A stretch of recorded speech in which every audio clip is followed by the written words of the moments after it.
I don't wanna grow up, I'm a curious kid. The world has 100 questions I can play with. So I'll open my arms and eyes and wonder every day till the day I die. No one really knows why gravity exists. We're going to be talking about gerrymandering. So as much as we may or may not want to talk about other things related to politics, we're going to be focusing on gerrymandering today. Okay, so what are districts? Probably you're familiar with districts. Hopefully you all voted in the most recent election and voted for somebody to represent you in your district. So this is one thing I like to do with my talks is name that state. So what's this state? This is California. And do you know what districting maps those are? Congressional. It's not congressional. No, they're actually two different maps. Any guess? County? It's not a county map. So there are two actual just state-specific district maps that California has, which is the state assembly. Oop, I'm pointing. There we go. State assembly, and then the state senate.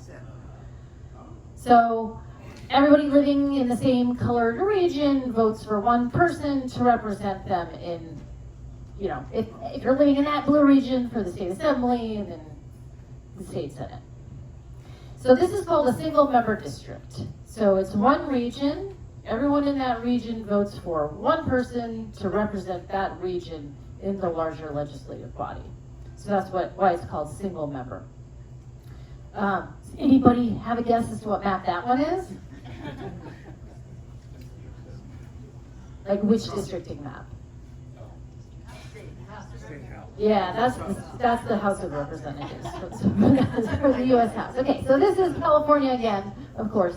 And this is the number of districts that each state has for the U.S. House. This is redistributed every 10 years by a process called reapportionment, which is itself a very interesting process that we're not going to talk about. But you'll notice that every state has potentially a different number of districts after the census happens, depending on whether it grew in population significantly more than other states or less than other states. We lost a seat, we meaning California. New York lost a seat too. Does anybody know, did anybody hear about the news about New York in terms of the reapportionment? It was, I should have looked up the exact numbers, but it was something like if 500 more people had been counted living in New York, then they would have not lost a seat. So this is why it's really important to fill out the census form, among many other reasons, but fill out the census. Okay, so these are single member districts. We use them for things like the Assembly, the State Senate, the House of Representatives. There's also city council districts, depending on where you live. And these are all maps. And we might think that a map is fair or maybe not. So what do you think would make a fair map or an unfair map? Okay, say that louder. Based on the population. Based on the population, right? So probably each district should have the same population. This is the one person, one vote idea. Each district should have approximately the same population to represent the same number of people. And actually, the congressional districts, when they're redrawn, must be the same population down to one person difference. Yeah. Not the state assembly and state senate, but the U.S. House, those districts. Any other thoughts on what would make a map fair? Shouldn't they be the same, like urban or country, or because if you're going to have one person represent you, they should be able to represent the group, right? Aha. So this is called like the idea of communities of interest. So if any of you know about California's redistricting commission, communities of interest is the sort of the number one thing they need to consider when drawing districts. I saw a hand back there. Oh, I just wondered if you could repeat the questions when people ask Oh, got it. Okay, so the statement was, I've already forgotten now. I got it from your answer. Oh, okay. Yeah, so you have a suggestion for what makes it fair? Not drawn by politicians. Okay. So the suggestion is that they not be drawn by politicians, because that would be politicians choosing their voters rather than the other way around. Right. Yeah, that's the way a lot of people like to write. Any other thoughts on what would make a map fair? Racial distribution? Racial distribution. So potentially, this is sort of getting at an idea of proportionality. If there's a racial group or ethnic group or potentially a language group that's a substantial proportion of the population, maybe there should be a district drawn so that they can have a voice and elect their candidate of choice. Okay, I'm also getting at, I feel like this suggestion is getting at what I was hoping somebody might say, which is just partisan proportionality. This is something that a lot of people think about when they think this is unfair. So this particular image was shared about Wisconsin after their 2018 election for their state assembly. You can see the vote share breakdown and the seat share breakdown, and it's by percentage, and they don't look the same. So a lot of people would look at that and say, hey, the vote share should be approximately the seat share. If Republicans are winning about 46-50% of the votes, they should win about 46-50% of the seats. Okay, nice idea. However, maybe it's impossible. And here's a picture of a completely fake state. So in this fake state, every single household has 5 people. 2 people in the house vote Republican, and 3 people in that house vote Democrat. When you're drawing districts, you cannot separate people living in the same household into different districts. They have to be together. So if you think about it, there is no way to draw districts for this state without all of the districts being won by the Democratic Party. If every single household is a 2-3 breakdown. And interestingly, maybe you're thinking, well, geez, that's never going to happen. But actually, there is a state that's like this, and it's Massachusetts. So research has shown that there's essentially no way to draw 9 congressional districts for Massachusetts, which is the number of districts they have, and have any of them won by a Republican. Because the state is so homogeneous in terms of the partisan preference. So proportionality seems totally reasonable, right? We all want proportionality, that's what feels fair, and this idea is what's frequently shared when people say that's a completely unfair map. However, proportionality may or may not even be achievable, depending on what the state looks like. Okay, so I have some other suggestions for what might make a map fair, and that is a compact shape. So I'm going to give you a second to read this, because this is my favorite joke about gerrymandering. Maybe you can read it, maybe not. I'll read it to you. This image depicts A, Goofy kicking Donald Duck, B, a laughing girl kicking the Energizer Bunny, C, Korea and Japan, or D, Pennsylvania's 7th Congressional District. So it used to be Pennsylvania's 7th Congressional District. I like to call it the Goofy Kicking Donald Duck District. And yeah. The rules for the congressional districts, it's the same in all states? It's not a state? Great question. The question was, are the rules for congressional districts the same across all states? There are some rules that are the same across all states, and some that are not. So the rule about the population must be exactly the same up to a difference of 1 is the same across all states. Most states have a compactness requirement. I'm using like scare quotes with compactness because if any of you are mathematicians, you know that compact is a very special word, and it doesn't have that meaning here.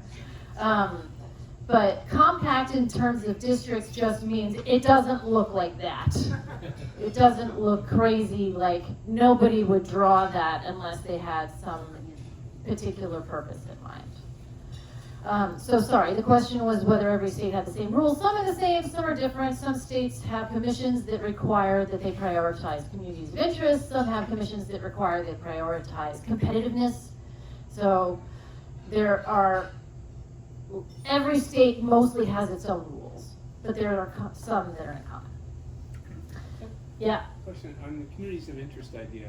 My understanding is that, I think it's in Georgia, I'm not sure, Georgia Okay. or Alabama. District was drawn that just put all black people there. Uh-huh. So you get one representative, Okay. and it minimizes the impact of what is essentially a Democratic vote.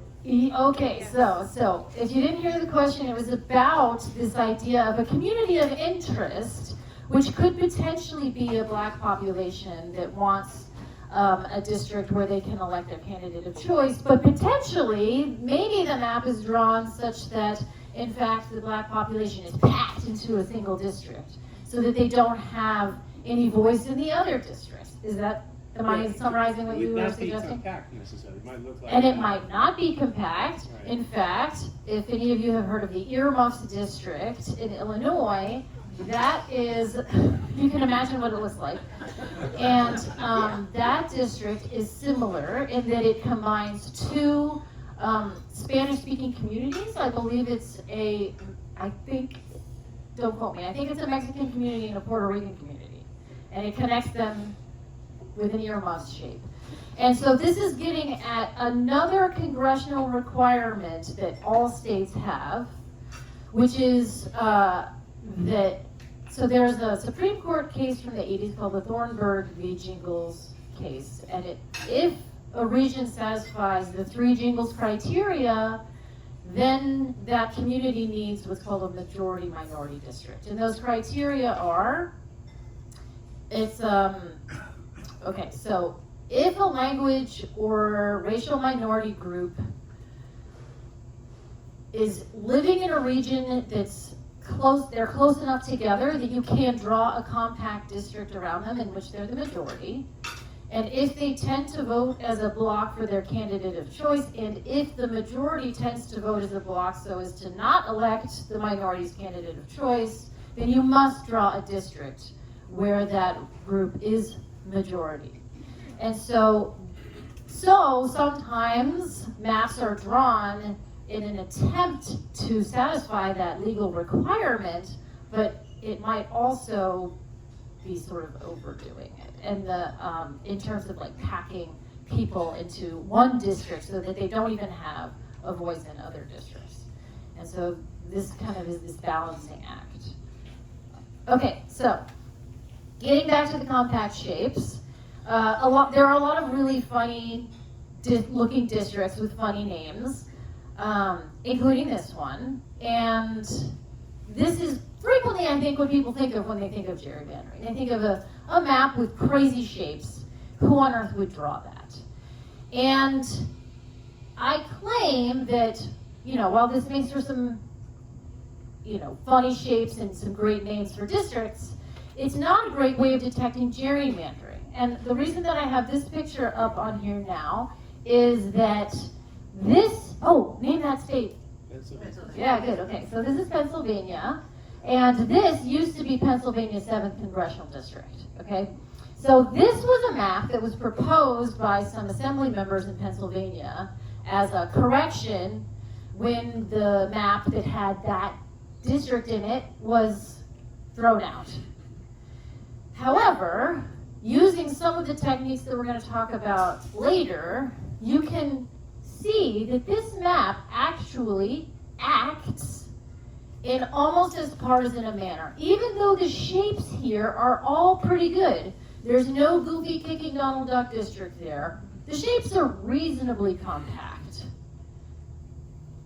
And you might wonder, well, how on earth could somebody draw a map that looks good but acts in a very partisan manner? And I propose that the answer is likely, because I didn't draw this, but is likely modern technology. So we can construct tens, hundreds of thousands of different maps that satisfy all the criteria that Pennsylvania has, and then choose among those the most partisan acting. So you can get some really beautiful maps that have very unbalanced partisan results. And we'll see later how you could potentially detect when that's happening. Okay, What are the yeah. colors referring to? Oh, the colors are really just so that you can tell the different districts apart. Good question. You can see the counties in there, yeah. So these blocks are the counties, yeah. Okay, so we talked a little bit about we might want proportionality, but maybe it's impossible. We might want something that has beautiful shapes, but that might not guarantee a lack of gerrymandering. A lot of people have said to me, well, why don't we just make an algorithm? An algorithm is not biased. We just plug it, our priorities in the algorithm, and then it's going to come up with a perfect map. Just say what you want it to optimize. Does anybody have any qualms with that? Just give it to ChatGPT and let it work. Just give it to ChatGPT, right. Yeah, do you want to share a qualm? It's not so much a qualm as just the qualification that your algorithm has to include all these things we've been talking about, right? Yes. It has to know where the communities with commonalities are living, and has to obviously know what the demographic population is of the region that it's working with. And then I guess you gotta throw in the political leanings of these areas, and given all of that, I think you could come up with something. Well, okay, so the proposal is maybe if you feed it enough variables, then it could take everything into consideration and actually find something that's optimal. There's two ways that I'm going to push back on that. And the first is, so firstly, how do you know that you've actually accounted for all the appropriate variables that you really do want to include? But secondly, as we've seen, it's totally possible to make a map with really beautiful shapes and still it's very partisan acting.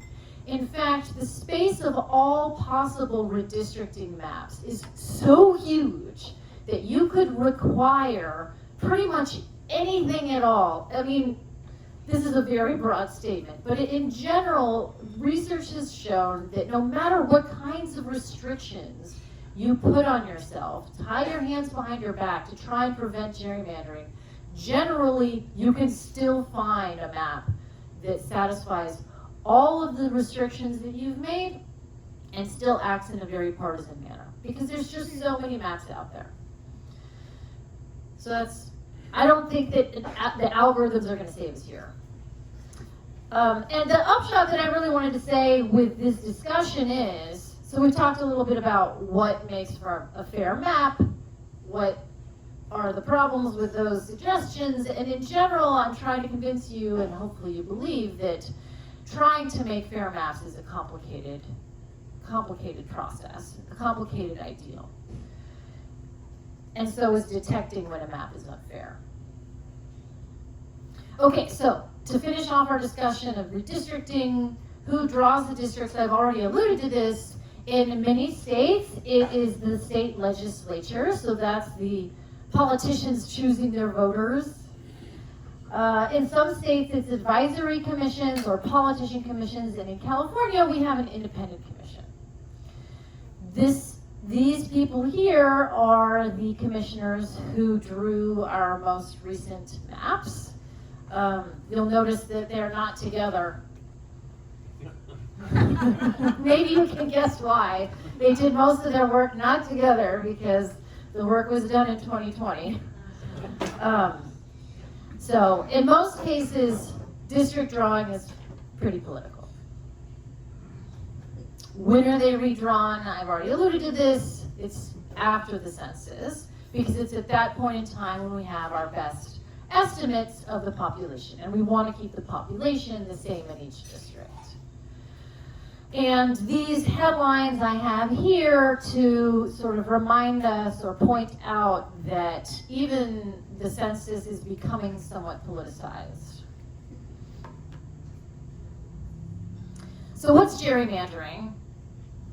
Well, gerrymandering is when we draw district boundaries to dilute the voting power of a particular group, or looking at it from a different perspective, to achieve a political advantage for some other group. And the gerrymandering I'm going to focus on here is partisan gerrymandering. So gerrymandering for one political party, yeah. There's a history to the name itself. Yes. How that was derived. Are you familiar with that? The question is about the history of the name, and Governor Elbridge Gerry, apparently it was pronounced Gary. I think it was in Massachusetts, and there was some like salamander-looking district that was drawn, and everybody said, "Oh, that looks terrible. You drew that just to get elected." And he was elected, and then like unelected in the next cycle, I think. But it was in the 1800s. Do you know the dates? No, I'm not Okay. sure. I just know there's a whole story. Yeah, Governor Elbridge Gerry, Gerry. Okay, so how do we gerrymander?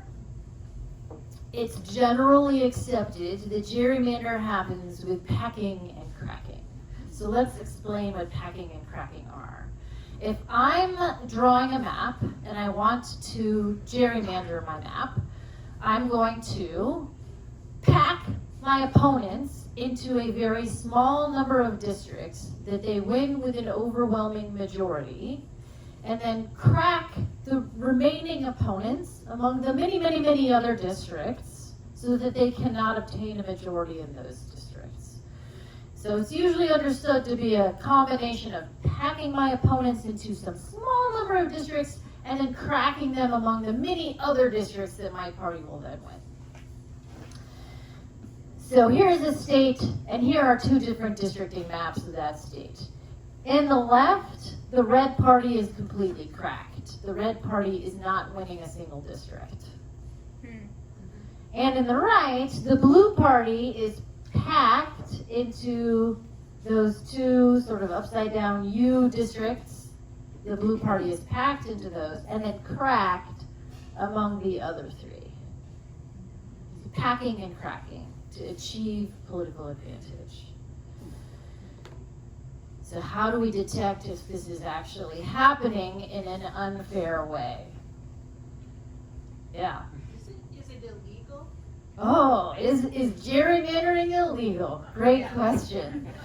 So, in 2019, the Supreme Court decided that partisan gerrymandering is not a case or controversy, and therefore it's not justiciable by federal courts. So the federal government, it's not illegal according to the federal government, but states have their own laws. And so state laws can make certain kinds of gerrymandering illegal. So it totally depends on the state. It depends on the state constitution. Some states also have propositions that have language about gerrymandering, but it's all down to the states at this point. Racial gerrymandering is a different thing. There are definitely federal laws about racial gerrymandering, and it's complicated because on the one hand, as we discussed earlier, there's this Thornburg v. Jingles case that requires, in some instances, a majority-minority district. However, you also may not draw districts in a way that like specifically looks only at race. Like there's a law that you, on the one hand, have to account for it, but on the other hand, you can't account for it at all. So there's this balance that has to happen with respect to the racial gerrymandering as well. I'm talking about partisan gerrymandering for the purposes of this talk. So that's why all of my colors are red and blue. So it's parties, political parties. So, hey, let's name that state. Massachusetts? Oh, very good, very good. Okay. And I told you earlier that Massachusetts was a very homogeneous state. This is like the reddest that it possibly ever gets. This is like their reddest. gubernatorial election. That's the data from, I think, their gubernatorial 2014 election, I think. And then there's Oklahoma. So with our picture from earlier, where we had every household having 2 red voters and 3 blue voters, I tried to argue that in a state that looks like that, having all districts won by the blue party is the only thing possible. And so it can't be unfair. And so the location and party preference of voters really impacts what is possible in a districting map. You can see these states look different. Even if they were different shapes, even if I turned those into just squares and showed the colors, you'd say, yep, those are definitely different. So how do we decide if a map is giving too many districts to one particular party? Any suggestions?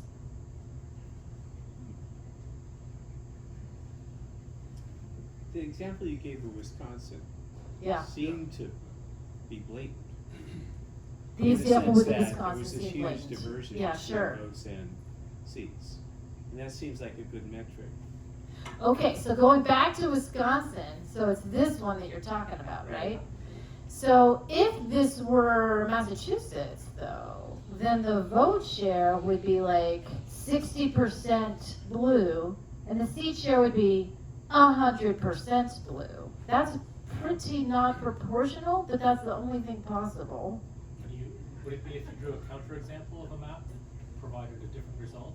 So in Massachusetts, you can't draw a counterexample. Okay. But in Oklahoma, potentially, if you could draw a counterexample. So the offering is to see if you can draw a map that provides different partisan results. So this is like a sample map. Other ideas? Like how much is too much?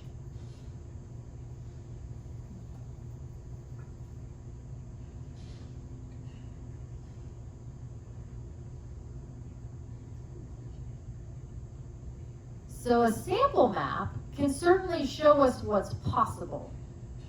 If our goal is proportionality, then a sample map could show us, yes, proportionality is possible, if it's possible.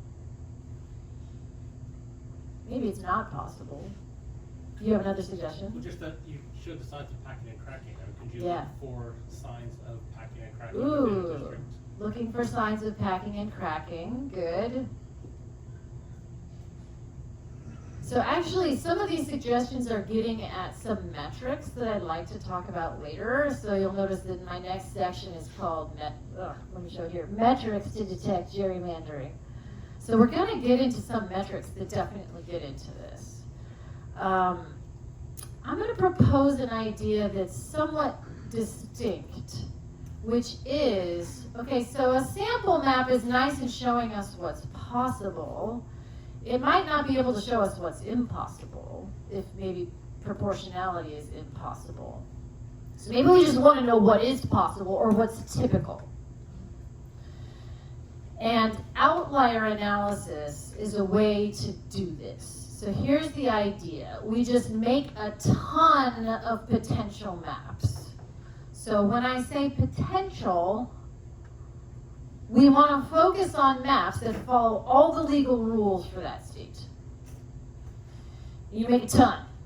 And this is called an ensemble of maps. For each map, so you've got a whole bunch of different maps, and you're going to have one set of partisan data that you overlay on top of each map.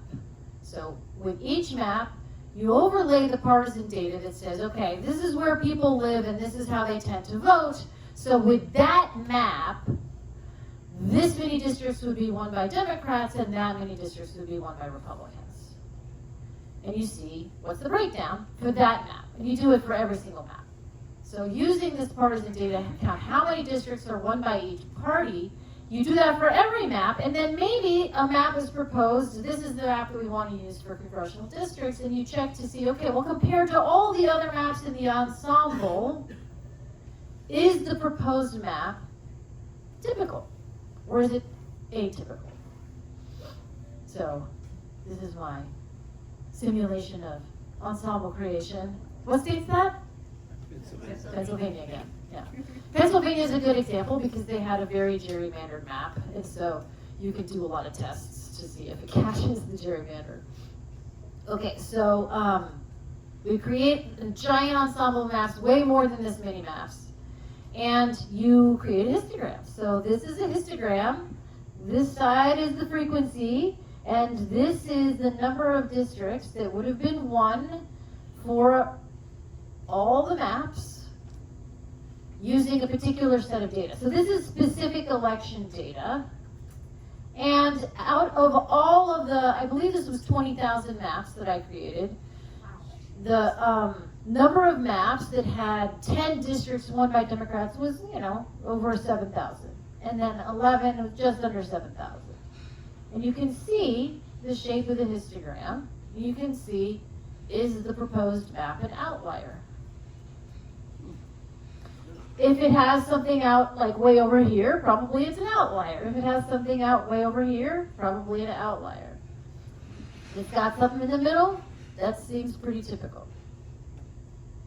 So this is one standard way of detecting gerrymandering, is to use outlier analysis. And again, you construct this ensemble of maps, you overlay the partisan data, check to see how many districts would have been won by each party, and see if the proposed map is an outlier. What do you use for partisan data? Statewide registration? Oh my gosh, great question. So the question was, what do you use for the partisan data?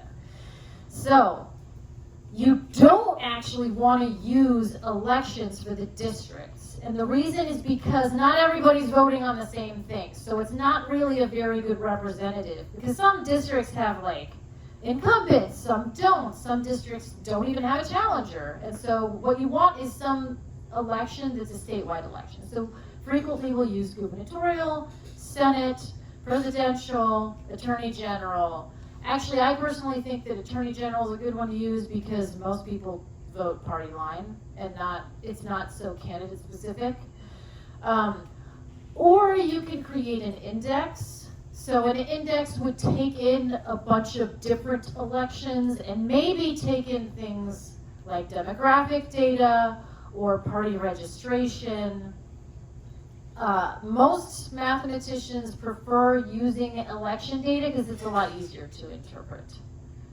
You just know that with that election, this is what would have happened, rather than an index, which is just sort of a mishmash of information. Okay, so this is ensemble analysis. Any other thoughts or questions? I have a couple questions. Yes? Wouldn't you be getting a number of maps, though, that would fulfill, or that would come close to fulfilling this criteria? You wouldn't get just one. So the map, this red line here, is representing one specific proposed map. So what you want to do is create a huge number of maps, and you would get this histogram, and then you say, okay, this particular commission gave me a map, how does it compare to the others? And so the one map is only to compare to all of the others in the ensemble and see if the proposed map, the map that the commission wants, or the map that the judges want, is actually typical compared to the others. In other words, you're not creating the map out of this, you're just evaluating. Great question, great question. Should we use this process to create or select a map? And I agree, we should not use this process to create or select a map because maps should be drawn by humans, in my opinion, because humans actually can assess communities of interest and come to a consensus. It should be a human process. But absolutely, this is not for creation, this is for evaluation. Yeah. So the entire process of districting and talking about gerrymandering and so on strongly enforces the two-party system. Okay, so the statement is that this process strongly enforces the two-party system. Certainly all of the analyses that I have assume a two-party system. a lot of us are trying to come up with ways of analyzing map drawing processes that allow for third parties in terms of our analysis. But yes, it does sort of have a two-party system baked into it. Yeah. Has AI shown its face regarding the drawing of maps, and how divergent is that product from what we've come up with? Okay, the question was, has AI come into play? I actually teach a course that's called AI for Redistricting, and the AI part of it is essentially the construction of this ensemble. And really, it's just using a Markov chain Monte Carlo process. So if anybody is familiar with Markov chains, I can even talk about it later, because there's a section on Markov chains and outlier analysis, so people are interested in that. So we could use these sort of randomized algorithms to construct the ensemble, but it's not what so large language models have been fed a whole bunch of data, and they're sort of taking in the data and trying to sort of mimic it. And the AI techniques that are used to construct the ensembles are completely different from that. It's essentially taking a random walk to walk to different maps. So I guess my answer is yes, AI is used, but not in the same way that it's used for like ChatGPT, or even like, you know, the AI models to create images. Although I have heard, and this is fascinating to me, that some people are trying to train AI models to detect district images that people think look gerrymandered. And so it's a, you know it when you see it kind of analysis of like, is this a bad shape? So I think that's kind of a fun application. Okay, and I have a, yes?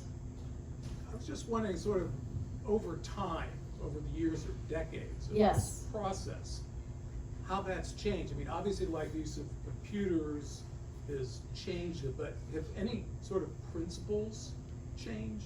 Have any principles changed in terms of analyzing No, it's just redistricting? of drawing the district. Of Well, drawing maybe the ability of districts? computers, there's just Yeah. number crunching. But Okay. if any sort of principles changed? Okay, so when you say drawing the districts, do you mean drawing the districts to create an ensemble to compare the map to, or do you mean drawing the districts as a, like, here's a proposed map? Yeah, just the final, the process final of product. drawing for districts. Obviously, the computers and computational power has changed, but the principles always kind of been the same. Have the principles been the same? You know, I think the principle of compact shape has been around for a very long time. The tools that are used to draw maps are definitely new, and there are tools that are available to the general public to draw maps. And the public is often encouraged to draw maps to propose for potential redistricting maps. I'm smiling because I just wrote a paper criticizing some of these apps because they have some misleading language in their descriptions of the metrics to detect gerrymandering. And this can discourage or frustrate, I think, the public that tries to draw a map that, like, oh, all my metrics are good, so this must be a good map, but sometimes the metrics actually don't do what you think they do. So I don't know if I answered your question, but it's, the tools to draw maps are becoming more readily available to the general public. But it's all using shape files, which is a map kind of file, yes. Would the collection of the district data be influenced by a sizable proportion of independent registered voters? And if so, where's the cutoff? Or how would you determine where it mattered or didn't matter? How would you determine whether it mattered, the percentage of voters that are independent? Yeah.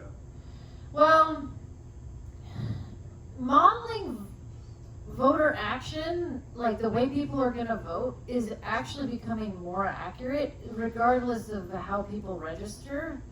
So you can take in a whole lot of historical election data and get a pretty good guess of what the outcome will be in a future election. I think in part because of polarization.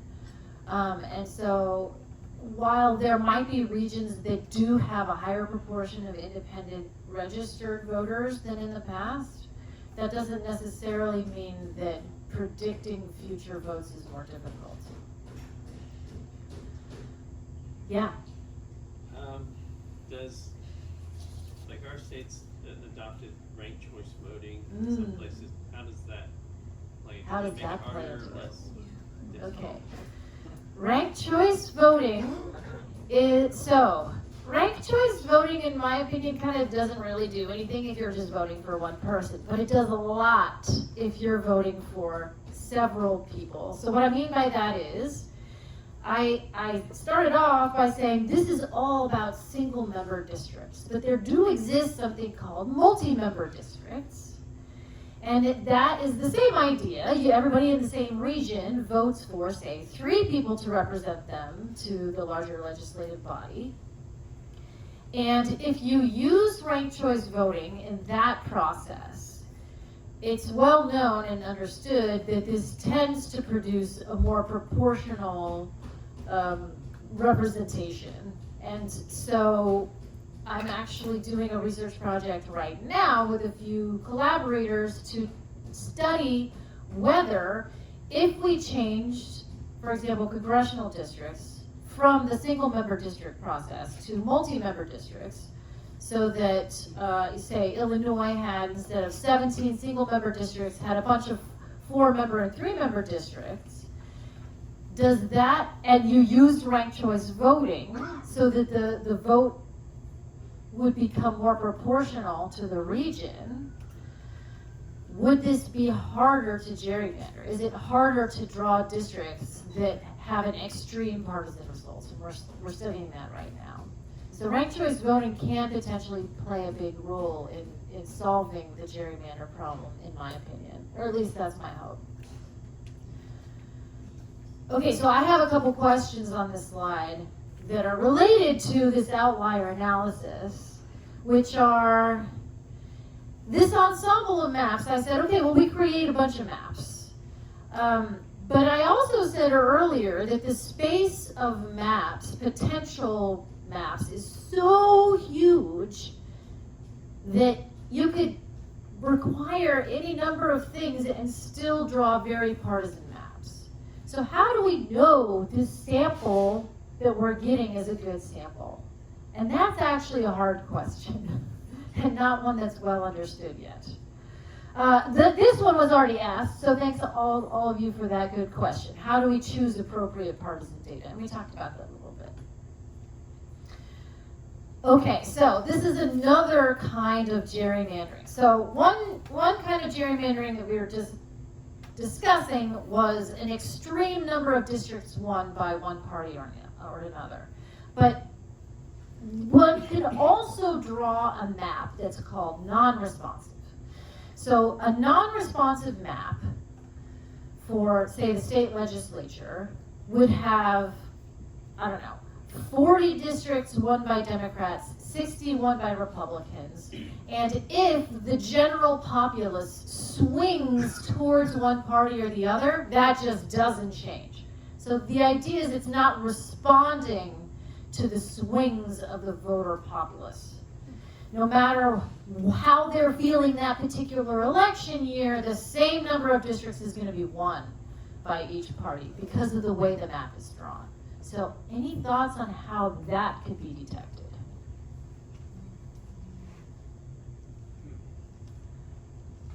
This one is harder, in my opinion.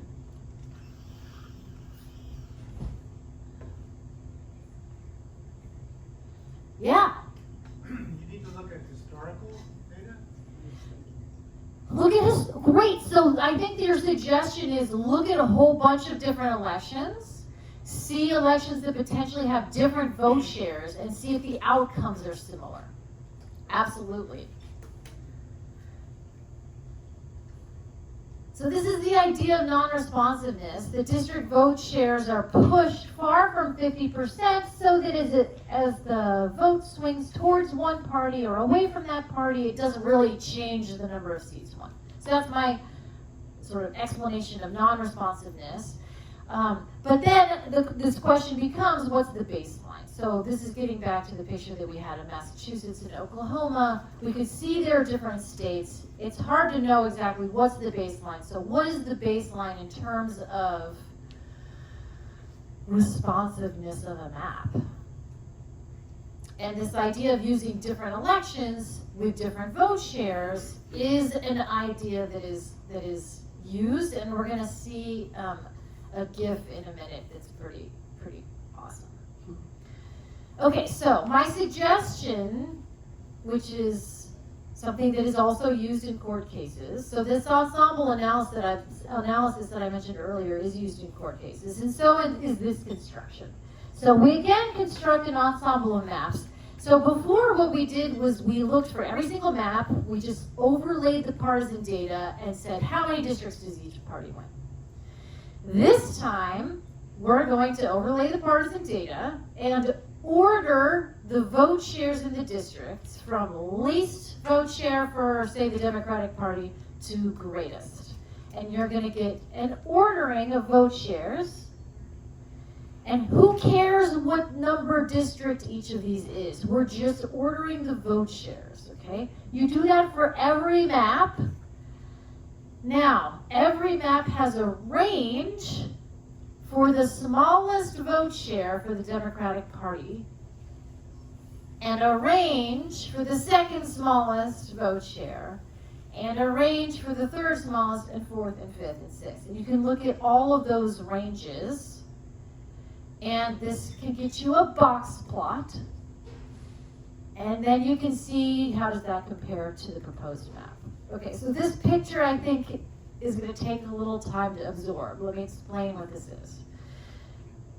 This is, again, Pennsylvania, by the way. So, also using the gubernatorial data. So that histogram that I had here, this is the same sample. It's just, we're displaying the data differently over here.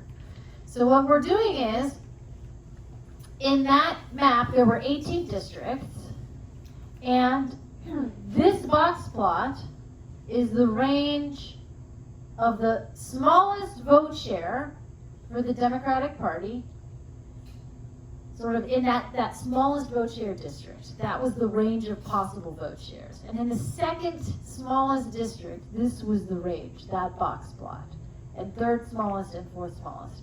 And then in the highest district, you can see that there are some regions in Pennsylvania that are extremely Democratic leaning. And so the highest vote share district tended to have extremely high vote shares for the Democratic Party. So this box plot's for the highest vote share in each of the maps. Okay, so we order them least to greatest, and these red dots are the vote shares least to greatest for that Pennsylvania map, the proposed map.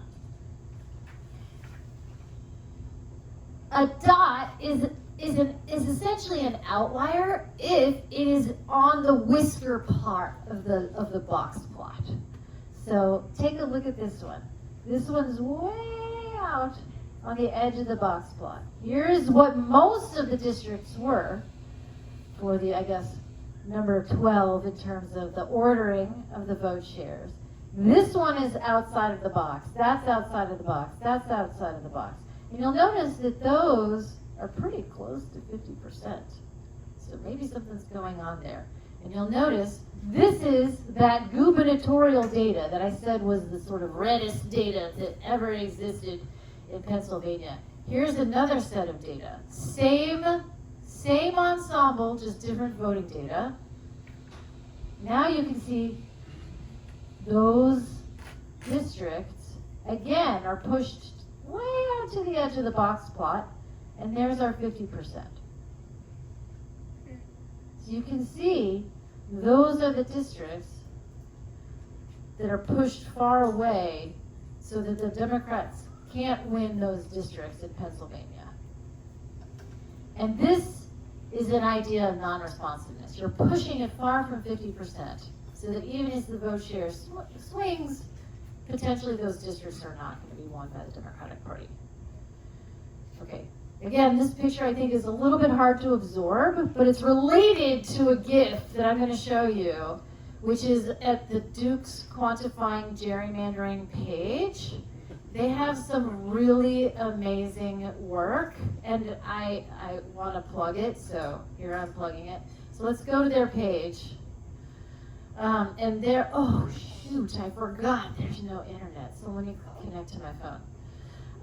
So there, here we go.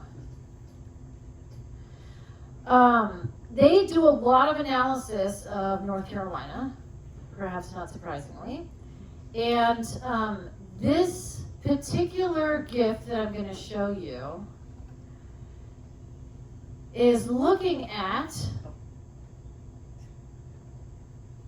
okay, this is looking at a bunch of different proposed maps. So this is a proposed map. This is the original map that was drawn in 2021 for the congressional districts.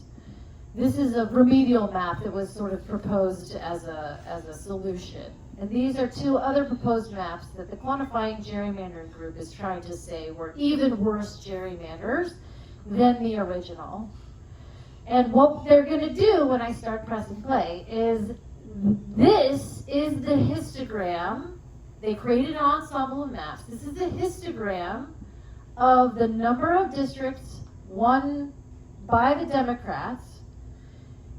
And this histogram is going to change because the partisan data is going to change, mimicking a vote swing from the from 45% to the Democratic Party to something like 55%. So mimicking swinging towards the Democratic Party. And the question is, are these maps going to stay within the bulk of the histogram, or are they going to become non-responsive maps? So here's the GIF. So you can see up here the vote share is changing. It's getting higher and higher toward the Democratic Party. And as the vote swings, it's getting higher. You can see the remedial map is kind of following the bulk of the histogram, and these are staying way out on outliers. So as the vote swings towards the Democratic Party, it is not rewarding that swing with higher numbers of seats. These maps are all staying with low numbers of seats. Pretty cool, right? Quantifying Gerrymandering group at Duke. Okay. All right. This is where I'm going to pause and say, I'm going to move into talking about metrics to detect gerrymandering. We're about at the 8 o'clock hour, and I appreciated all the questions so far. I will move towards talking about metrics, and if people have questions that they want to, ask at any moment, please continue with the questions. But does anybody have any remaining questions before I move towards talking about metrics? Yes? Briefly, before the program actually started, I asked you about the incidence, the presence in recent elections of gerrymandering, just how anti-democratic they have been. Mm-hmm. Can you comment generally on that? Sure. So, my collaborators and I did an analysis after all of the states redrew their districts after the 2020 census, where we took in every state's new congressional map and ran our metric on it, which we call the geometric, or geography and election outcome metric, to detect approximately how many districts are being won by one party or the other due to gerrymandering in each state. And we just sort of figured out, okay, well, this state has a Democratic gerrymander and they're winning probably this many extra districts, and this state has a Republican gerrymander and they're probably winning this many extra districts. And we summed this up across all the different states to see who is sort of winning the gerrymandering game. And what we found was that it mostly balanced out. And in particular, that there was, in general, the balancing out of the gerrymandering meant that it wasn't as bad as it had been after the 2010 census. So it's generally agreed upon that after the 2010 census, there were a lot of Republican gerrymanders for congressional districts. And there were certainly a lot of both Republican and Democratic gerrymanders after the 2020 census. At the time, it looked like it was mostly balancing out in terms of numbers of extra districts that each party was getting.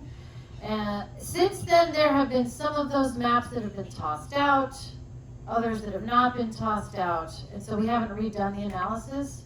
But in 2022, it looked like it was mostly balanced out. Yes? What proportion of the districts, though, that you looked at were actually gerrymandered to a way that they didn't provide a fair representation of the population they were? In that state? Yeah.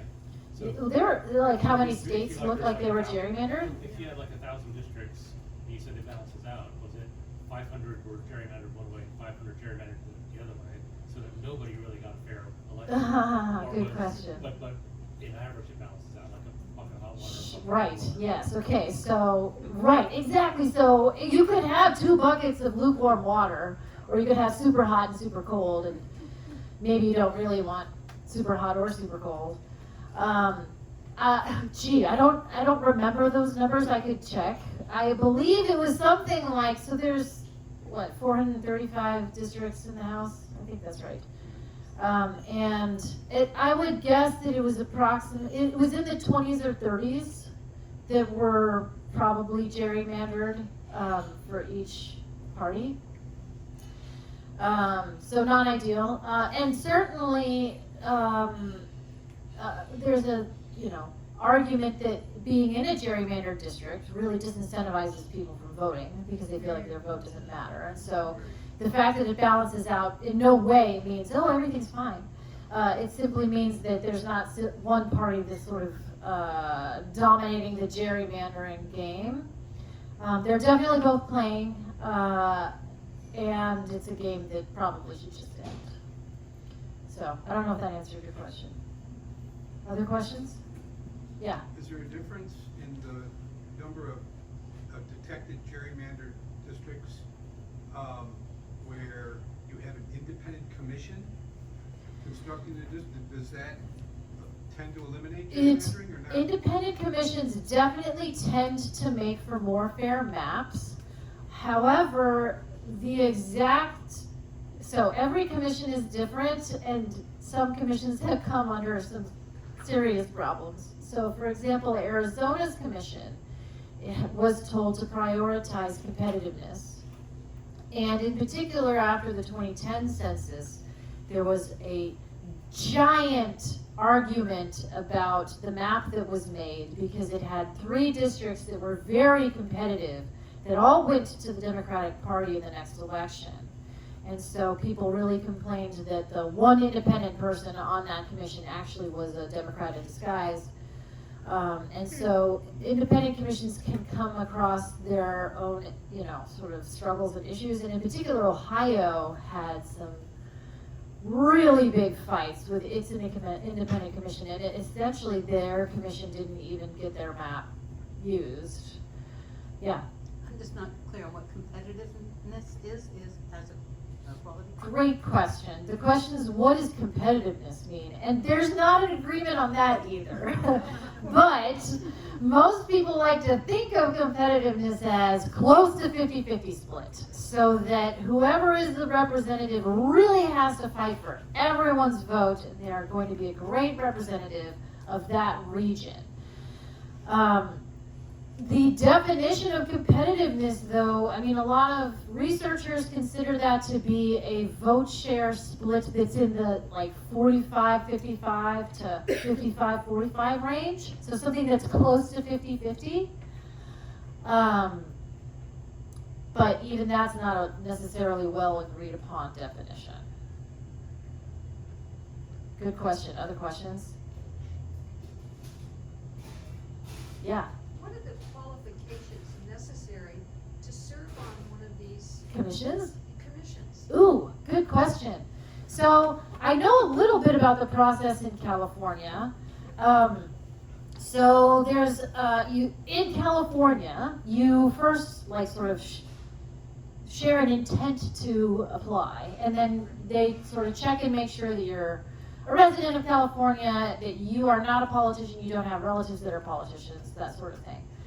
And then if you satisfy all the requirements, you can apply, and you have to answer a bunch of questions about your interest in serving on the commission. And then, so from 20 or 30,000 applicants, they whittle it down to about 2,000. And those people send an additional application that also involves sharing where you have investments. And the California process is extremely long and detailed, and it also involves a bingo machine, because at some point it gets whittled down to like 60 people, and then I think the assembly can strike 20 of those 60, and then the remaining people go into a bingo machine, and then you pull out, I think it's like 8 names, and those 8 names then choose the remaining commissioners in a manner to balance out the commission. So educational opportunities would enhance some populations to serve on some commissions. Educational opportunities? Yes, people with educational opportunities would be More likely to be selected? Yes, so that means that some populations Would be not represented. Exactly. Okay, good question. Although I will say that California's commission is required to be diverse in a bunch of different levels. Some of those are economic. So it's economic, racial, where you live in the state. I'm trying to remember all of them, but there are a bunch of dimensions in which it needs to be diverse. And so, not age. Yes. Which I found interesting too. Yes. Have you applied your analytics to the California map and come to a conclusion? So we did test the California map with our geometric, and I believe we essentially decided that it was possibly a slight Democratic gerrymander, but not significant. I mean, California's commission does an excellent job. And these metrics to detect gerrymandering, as I would like to argue, they're really just a very, very snapshot measurement and not precise in any way, including the geometric, which my collaborators and I designed. It's really just for a snapshot kind of estimate on, is there anything to look into here, and not like this is definitely a gerrymander or definitely not. I think the California Commission does a good job. Okay, other questions?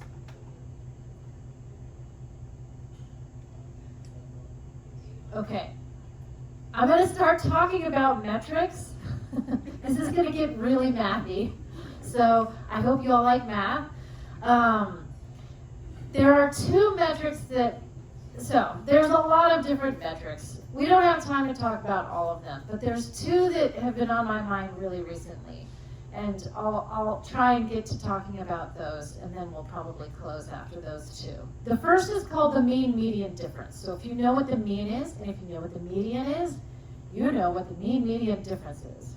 Because all you do is you take the vote shares. So those are the vote shares for Party A, just think like Democratic Party or Republican Party. The vote shares in each of the districts, so every single district has its own vote share for that party. You take the median and you subtract the mean. That's it. So this is a number, this is a function that calculates a number given a map and an election outcome, and this is supposed to tell you how gerrymandered the map is. The idea being that if the median is higher than the mean, potentially this means that a few districts have sort of just been pushed above the 50% line so that you're winning more districts than you should, and the mean is being dragged down by the sort of outlier low vote share districts. So let's just check. So again, if a gerrymander benefits party A, then we would expect that value to be large. So we can check to see, does it detect, I don't know if you think these are gerrymanders. I don't know if I think they're gerrymanders, but let's see what it says about these maps. So the first map, it says it's totally fine. And this map, it detects that it's beneficial for the red party. So these I'm calculating the mean median difference for the red party, R for red. Okay, so why? Because the mean is exactly the same as the median vote share. The vote share for all these districts is exactly the same. And in the right side, the median is higher than the mean. Okay, so maybe that tells us something. Here's another metric called the partisan bias. So it's these two metrics that I want to focus on, the mean median difference and the partisan bias. Okay, so we can take those vote shares again for all the districts and find their average. That's, I'm going to call V. And then we see, well, how many have a vote share higher than that average and how many had a vote share less than that average? If you had a vote share, a lot that had a vote share higher than the average, then maybe that meant that you had a bunch pushed above 50% and that's beneficial for your party. So a large value of the partisan bias is supposed to detect gerrymandering. And this 1/2 is there just because it makes the math nicer. And I'll explain this why in the next picture. So this value is the partisan bias. We just look at the percentage of districts with a vote share higher than that average versus lower. And let's see what it tells us about these maps. Well, of course, the average vote share is the same as the vote share in every district over here. So this again has a partisan bias of 0. Again, R for red. And then this has a partisan bias of 0.1. So it can detect that this is a gerrymander for the red party. So these are metrics that have been proposed to detect gerrymandering. And there's another way of visualizing these metrics, which is kind of fun, and I hope you'll stick with me. So for a given election, a party has vote share V and seat share S, and we can plot that on the SV plane, or the VS plane. Okay, so this is the V axis. This is the x-axis. In both of these maps, the red party had 40% of the votes. So that's our 40% vote share right there. That's our 40% vote share right there. And this map, the red party had no seats. Okay, so that's why this is at vote share 40%, seat share 0. Remember, this is our seats axis, votes axis. Over here, the red party had 3 out of 5 seats. That's 60% seats. So this height right here, you can't read it because it's too small. But this is 60%. And then this is a vote share of 40%. By the way, these lines are at 50% and 50% to help you see. Okay, so that's 40% and 0, 40% and 60%. So that's a vote share, seat share pair. And now we're going to pretend what is called uniform partisan swing. Uniform partisan swing assumes every single district swings towards one party in the same percentage. So we're going to pretend that every district has a 10% decrease for party A. Party A is my red party. So what happens if we have a decrease in the interest for the red party? Well, they're still winning 0 seats. They just have a smaller vote share. So that's this dot. Over here, these 3 seats are now at a 50-50 split. So I just decided that this means they win 1.5 districts. Okay, so that's how we get this dot right there. They won 1.5 districts, and that's with a smaller vote share, 30% instead of 40%. So we get a new point, okay? So we assume uniform partisan swing, we get a new vote share, and maybe a new seat share. We got a new seat share over here, but not there. Okay, now let's assume swing in the other direction. In this map, now every district is 50-50, and I just called that, okay, each party wins half the districts.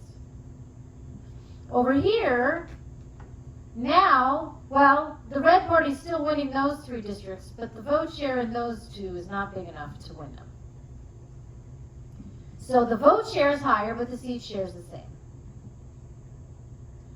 Okay, so we keep swinging. Uniform partisan swing all the way up and all the way down, and you get what's called the seats votes curve.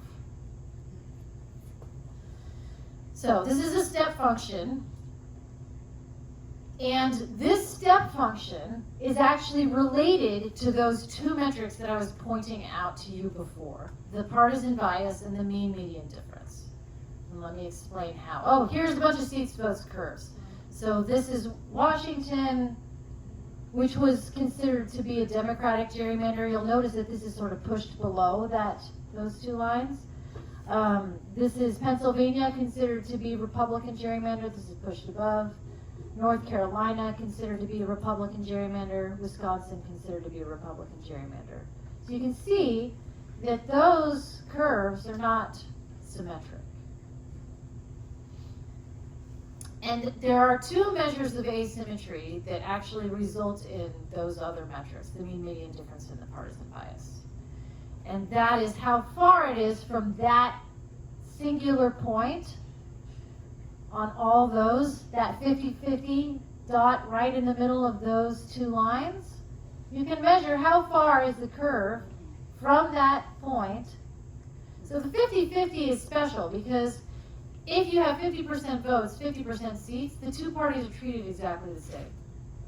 If you have 50% votes, 60% seats, well, one party has 50% votes and 60% seats, and the other has 50% votes and 40% seats. So the parties are not treated the same. So that's why this 50-50 point is so special. You can measure how far you are from that point in 2 ways. Well, many, many ways, but here are 2 the simplest ways. You can measure this distance or that distance. This is how much of an advantage in seats the party would have if the vote share were evenly split, because this is corresponding to a 50% vote share. And this is how far the party can fall from a majority of votes and still win a majority of the seats, because this is a 50% seat share, but the vote share is less. Okay, so here's the punchline, is that actually this is the mean median difference, and this is the partisan bias. So if you assume uniform partisan swing, and you draw the seats votes curve in that way, the mean median difference, remember we calculated it using a mean and a median. You don't have to draw a curve, but it happens to actually be exactly the same thing as that difference, that distance. And the partisan bias is that distance. So both of those metrics are actually measuring some kind of asymmetry in terms of how the 2 parties are being treated. Those metrics are sort of the oldest metrics to detect gerrymandering that are frequently used in court cases. And I claim that they are deeply flawed. So in particular, if a metric is going to detect gerrymandering, then when the number of districts 1 increases, the metric should indicate that. The metric's value should increase. And those metrics just don't do it. So what I really want you to see in this picture is the blue goes up, the yellow goes up, the red goes up, these don't. So the blue, yellow, and red correspond to other metrics to detect gerrymandering. And the green and the purple, well, the green is the mean median difference and the purple is the partisan bias. So those do not do a good job of detecting gerrymandering. When the number of districts 1 goes up, this is the number of districts 1. This is actually for the Massachusetts State House. When the number of districts 1 goes up, these metric values just hang out. They don't actually change. You cannot detect an extreme number of districts 1. And this is some really recent research that I did with some collaborators. And we're reaching kind of the end time, and I'm guessing that this is like a lot of really intense math. So I'm gonna zip through to my last slide. So there's other metrics, there's ways of creating Markov chains, and here's my favorite picture of Onyx and Texas's old second congressional district. Maybe this is not an Onyx crowd, but if any of you have kids that play Pokemon, this is a Pokemon character. What was that? It looks like, is that district kind of surrounding an interstate loop around the city? There's Houston. Yeah, okay, so Yeah, there's you some can see it's like, relationship between the yep, highway. it's cutting out Houston and then gathering some people Is that over crossing here. counties or is that all in Harris County? Don't know. The question was, is it if it crosses counties? I don't know. Because Harris County is very blue. Unlike the rest of Texas. I'm sure that some of these lines are probably county lines, but I don't know. Oh, I see the word Harris right there. So, what other questions do people have?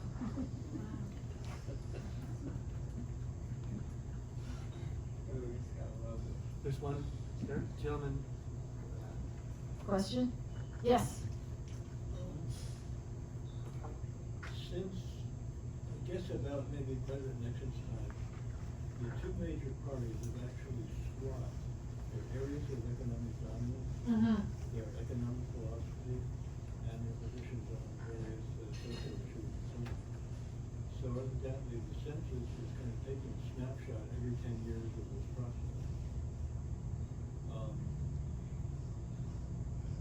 And after the Civil Rights and the Voting Rights Act were passed in the 60s, that was actually a second Reconstruction.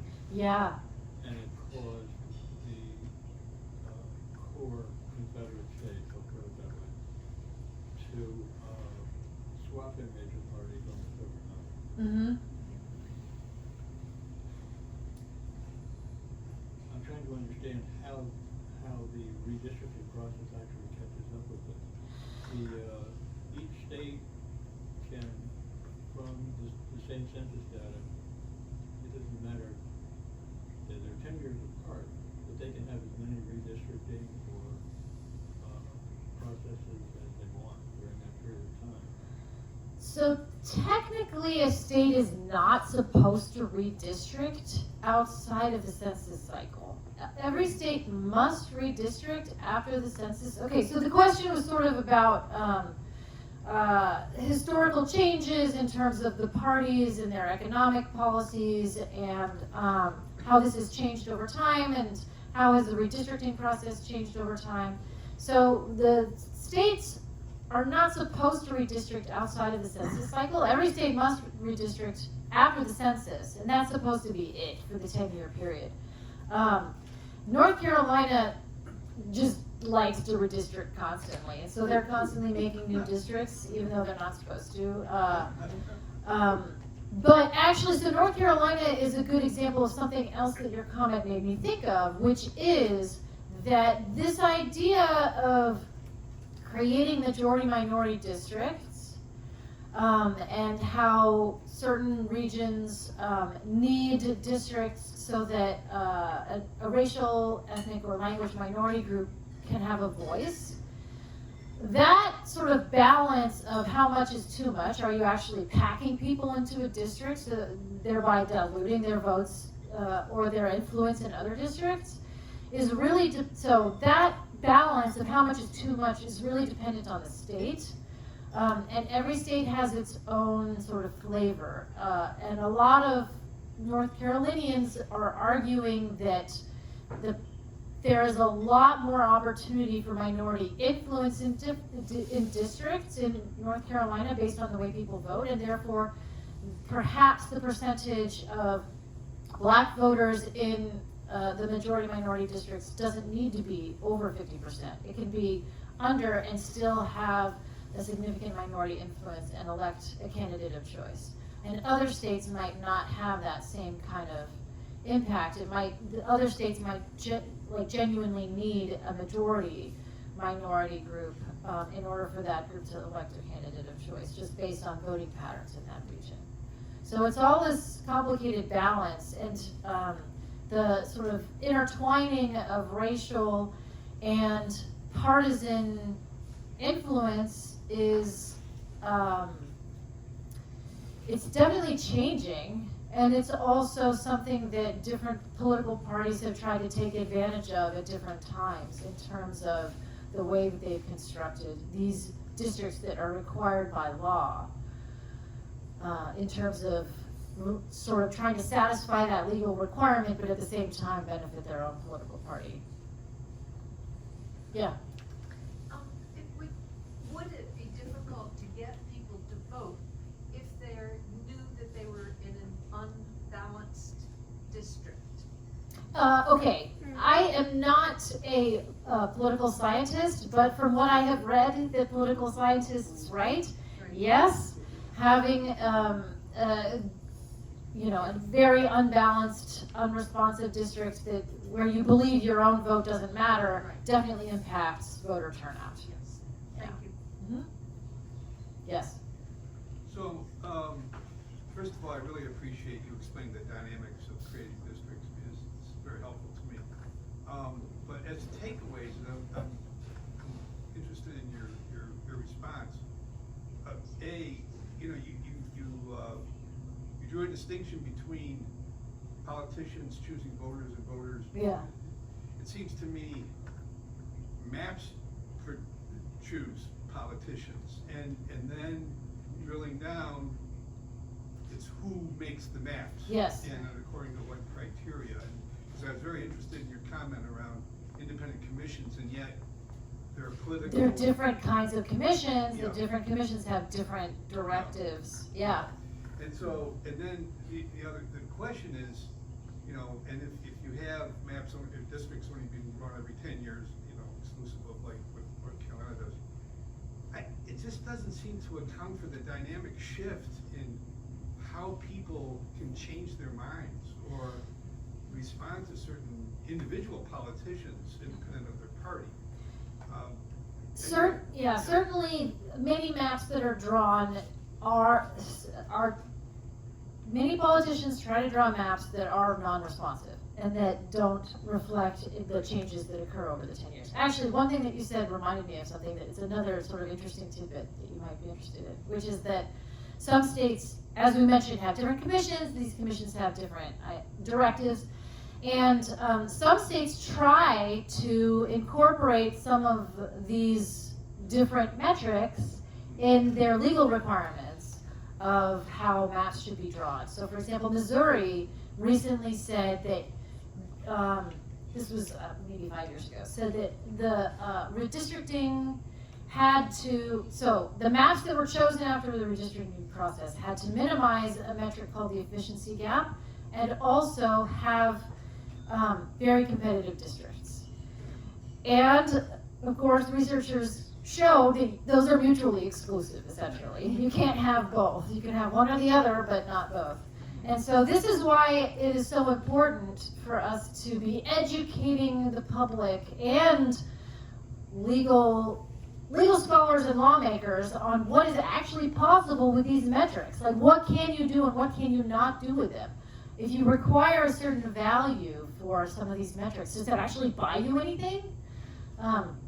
I think that the answer is frequently no, and we need to make sure that people don't write laws that don't do what they think they're doing. Yeah. Do you have I'm trying to think how to ask the question exactly, but do you have a sense of where this is all heading from the standpoint of what I'm hearing described as a better and better analysis that allows you to understand gerrymandering, which, depending on which side of the fence you are on it, you're either using that to better get yourself elected, or you're using it to make a more fair election. Right. And do you have a perception of, is this moving more towards more fair elections, or is this moving more towards people going, great, now we have the insight to make this less obviously gerrymandered, but get you what I want? Okay, so the question is, do I have a perception of which direction it's going? I think my answer to that is I don't have a perception of which direction it's going. I'm concerned that there may be a push to accept certain requirements of a map with the expectation that, okay, if we just satisfy these requirements, if we just have these metrics within these bounds, then everything will be fine. There won't be any more gerrymandering. And I want to make sure that people don't write that into law with the expectation that it'll fix gerrymandering, because it won't. And I think luckily the mathematical and computational communities understand it pretty well. It's really just, can we communicate the results to the legal and political science communities so that the analysis actually shows what is and is not happening, and that metrics are not used for improper purposes. Yeah. Has your geometric, Yeah. that is you and your group's geometric, been adopted on a large scale, either by other countries? Oh, well, not by other countries, but we were contacted by the National Democratic Redistricting Commission when they were analyzing maps after the 2020 census, because they wanted a quick way of checking to just see, is this map likely a gerrymander, and they liked the metric, and so we shared our code with them so that they could quickly analyze maps. So that's sort of like the biggest, I don't know, place that we know that's been used.